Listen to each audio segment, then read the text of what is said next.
Ya, saya lanjutkan saudara tanya jawab COVID-19 bagian yang kedua dengan Dr. Dewi Puspitorini. Dr. Dewi, sudah siap ya menjawab beberapa pertanyaan melalui line telepon? Insya Allah ya. Ya, yang pertama ada Pak Dodi di Jakarta. Pak Dodi, selamat pagi Pak. Pak Dodi di Jakarta. Halo? Kalau belum tersambung, nanti kita akan coba hubungi lagi Pak Dodi. Sekarang ada Mbak Maya di Maumere, NTT. Mbak Maya. Mbak Maya. Baik, selamat pagi. Pagi, Halo. silakan. Iya, saya Maya. Saya mau menanyakan mengenai transmisi pelayanan medis kesehatan sehubungan dengan wabah pandemi COVID-19. Sementara ini saya sedang berada di Bali. Saya pasien rujukan dari rumah sakit daerah ya, dari Maumere. Nah, adapun segala perawatan berhubungan dengan penyakit saya sudah berjalan dan tinggal tunggu tahap akhir, yaitu radioterapi. Oh iya Bu Maya, selamat Namun pagi. sebelum pandemi kami sendiri di rumah sakit saya sendiri sudah menjadi salah satu pasien antrian yang menumpuk ya, sudah menumpuk sekitar 500-an itu sebelum pandemi. Setelah pandemi informasinya 650 antrian ya di rumah sakit saya. Baik. Oke. Dengan kondisi yang ada ini, transmisi pelayanan medis kesehatan, saya harus menunggu sampai kapan ya di Bali ini. Karena masalah penjadwalan sampai hari ini juga sudah saya perjuangkan, tapi belum ada kepastian. Kami tidak mungkin membusuk di Bali, tidak mungkin saya harus berdiam terus di sini. Tolong sampaikan juga kepada pemerintah, karena Ibu Dokter selaku gugus terdepan, saya selaku masyarakat tentunya juga menjadi gugus depan untuk pencegahan. Terima kasih. Oh begitu, baik. Baik, ditunggu sebentar Ibu Maya ya, saya mengangkat telepon yang lain. Tapi sudah tergambar bagaimana situasinya Ibu Maya yang sekarang menjadi pasien di Bali ya, dari NTT dirujuk ke Bali. Ditunggu. Kemudian ada Ibu Agustina di Bekasi. Selamat pagi Ibu Agustina. Selamat pagi Pak. Ya, silakan Ibu Agustina, ada yang ingin ditanyakan ke dokter? Dokter Dewi. Ya, selamat pagi Ibu. Pagi Februari lalu saya ke Bali 4 hari. Bulan Maret saya ke Tarutung 3 hari. Lalu Maret akhir saya batuk kering sama suami. Dan saya terapi sendiri, sembuh.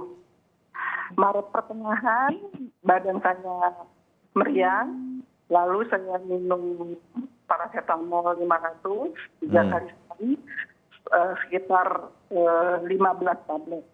Dan saya sembuh. April saya demam lagi awal, dan saya tidak minum obat. Saya sembuh kira-kira 3 hari. Sekarang saya batuk, kering, tenggorokan saya seperti ditusuk jarum, saya minum ibuprofen. Pertanyaannya, saya baru operasi setahun lalu, angkat kantong pedu, laju endap darah saya 91, standar laboratorium 1-10 normal. Saya terapi antibiotik dan sebagainya, tapi tidak turun-turun. Lalu dokter menyarankan saya untuk kolonoskopi dan endoskopi. Dalam perjalanan terapi, saking takutnya, saya akhirnya ke rumah sakit tempat saya berobat. Saya lihat kosong rumah sakit, saya takut loh, kok kosong, orang pada nggak mau berobat. Bahkan ada statement dari menteri atau saya lupa ya, sebaiknya terapi yang rutin dihentikan dulu, fokus ke terapi COVID loh. Bagaimana dengan saya gitu. Sampai sekarang saya tidak kemana-mana, tidak melanjutkan follow up untuk saya. Saya berkali-kali ke itu telepon call center COVID, nggak diambil. Katanya 24 jam. Saya coba telepon jam 2 pagi, nggak diangkat. Saya telepon jam Baik. 5 subuh, nggak diangkat. Bagaimana apa yang harus saya lakukan untuk memperoleh kenyamanan? Terima kasih, Dr. Dewi. Baik, terima kasih Ya. banyak Ibu Agustina. Jadi ada kecurigaan Ibu Agustina terhadap diri sendiri dengan gejala-gejala yang diawali sejak setelah perjalanan dan mulai dari pertengahan Maret kira-kira begitu ya. Baik, saya coba kita ke Ibu Maya tadi di Maumere NTT, Dr. Dewi. Pak Dodi di Jakarta ternyata mudah-mudahan tersambung. Pak Dodi di Jakarta, selamat pagi. Pak Dodi? Ternyata tidak tersambung. Saya langsung ke Dr. Dewi untuk kemudian menjawab situasi-situasi yang saya rasa banyak terjadi di rumah sakit ya, Dr. Dewi. Ibu Maya di Maumere NTT yang dirujuk ke Bali untuk dirawat karena COVID-19. Nah, situasi-situasi seperti ini bagaimana dokter supaya tetap tenang masyarakat, bahkan sudah di rumah sakit rujukan harus ada menunggu beberapa waktu, hal semacam itu seperti apa sebenarnya, Dokter Dewi? Ya, selamat pagi Ibu Maya. Ya, Ibu harus tetap selalu semangat. Ibu sudah jauh dari Maumere memang.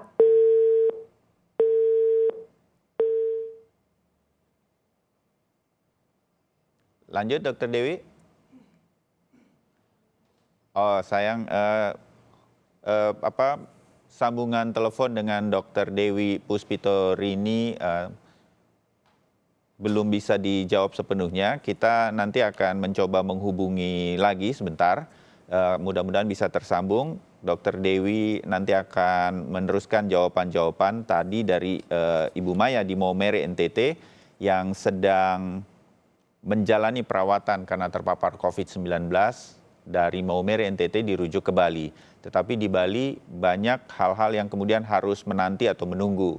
Sehingga hal semacam ini mungkin mempengaruhi psikologis juga.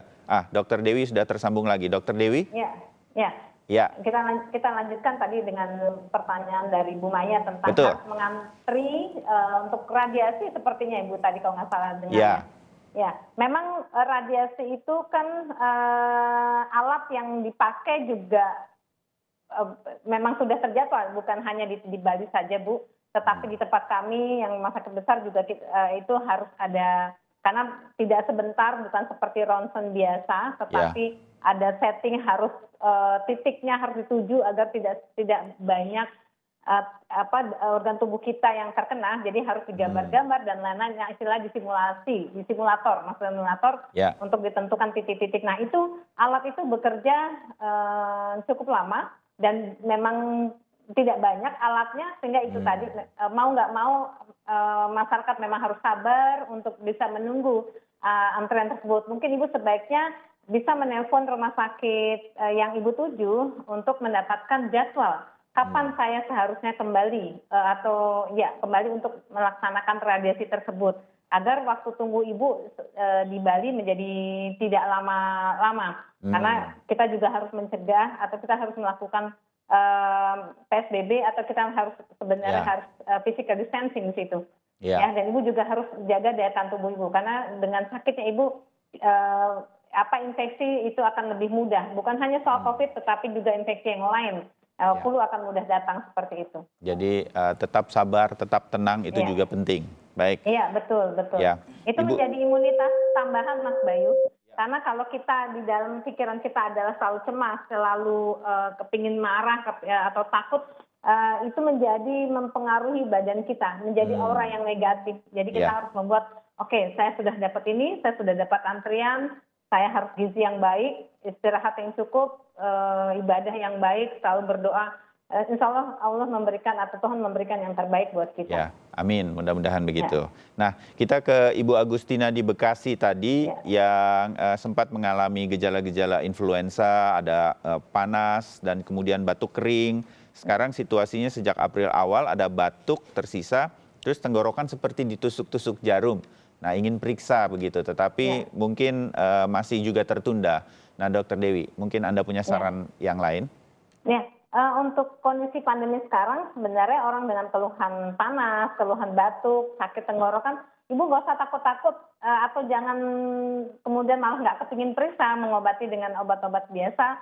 Kalau dengan obat biasa 3 hari selesai atau sembuh, itu nggak masalah. Tetapi kalau misalkan itu masih terus berlanjut atau kondisi badan kita menjadi tidak nyaman, lemas gitu ya, kemudian ada rasa kok agak sesak, jangan nunggu sesak ya. Ibu harus segera ke rumah sakit yang terdekat. Karena rumah sakit pasti akan sudah menyediakan rapid yang umumnya, rumah sakit besar.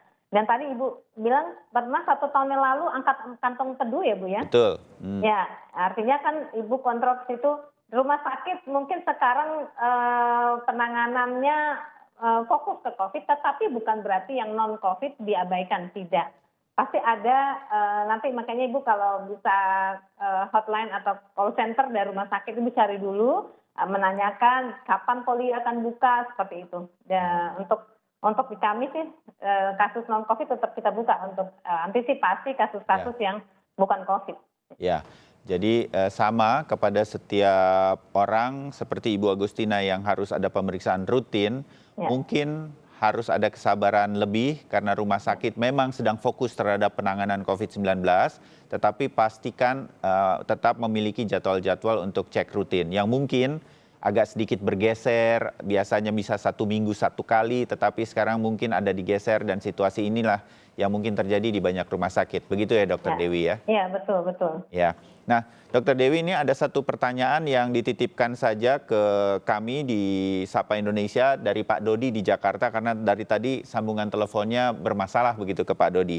Kira-kira ingin bertanya begini, kalau ada orang yang terpapar COVID-19, Dokter Dewi, kemudian dinyatakan sudah sembuh, sudah pulang begitu, apakah masih bisa orang tersebut menularkan atau menjadi carrier, Dokter Dewi? Ya, kalau pasien sudah pernah dirawat di rumah sakit dengan nyatakan COVID-nya positif, kemudian dengan gejala-gejalanya diobatin ya, misal panas, batuk, sesak ya, kemudian perbaikan, kemudian dalam perjalanan selama di perawatan itu akan dilakukan atau dievaluasi untuk swabnya. Kapan akan swab? Begitu swabnya negatif 1 kali, kemudian diulang sekali lagi swab negatif, artinya dinyatakan sebagai sudah bisa dipulangkan, ya, dinyatakan sembuh dalam arti keluhan tidak ada, swabnya juga sudah negatif. Nah, pasien, apakah pasien itu tetap bisa menjadi carrier? Nah, itu karena kan virus itu masih tetap jalan, masih tetap ada. Pandemi belum selesai. Kita tidak pernah tahu dengan OTG lain yang mungkin masih membawa juga, ya. Saya bilang COVID ini unik karena penyebarannya cepat, ya. Kemudian bisa perburukannya juga cepat. Dulu kita diperkirakan waktu awal Wuhan itu 2-3% angka kematiannya. Kalau dari data terbaru kemarin saja saya lihat itu angka kematian untuk di Indonesia masih 8,4%. Berarti masih cukup tinggi. Makanya saya bilang ini unik kasusnya. Yang saya amati adalah perburukan secara cepat pada orang yang dengan komorbid, pada orang yang dengan faktor-faktor pemberat penyakit yang sebelumnya ada. Sehingga pada pasien yang sudah lepas rawat, dia harus tetap jaga kesehatan. Harus istirahat yang cukup. Konsumsi vitamin harus masih terus dilakukan. Olahraga juga secukupnya, jangan terlalu berat. Ya, pagi-pagi jemur udah sinar matahari pagi sampai jam 10, monggo silahkan. Seperti itu. Jadi keluar rumah harus pakai masker dan keluar rumah kalau ada perlu saja untuk keperluan dasar. Jadi kita tetap melakukan physical distancing, social distancing, PSBB, ikuti anjuran pemerintah. Saya berharap dengan 1 bulan dilakukan PSBB, harapan kita semua pastinya kita akan selesai mengatasi pandemi ini dengan baik kalau keikutsertaan masyarakat juga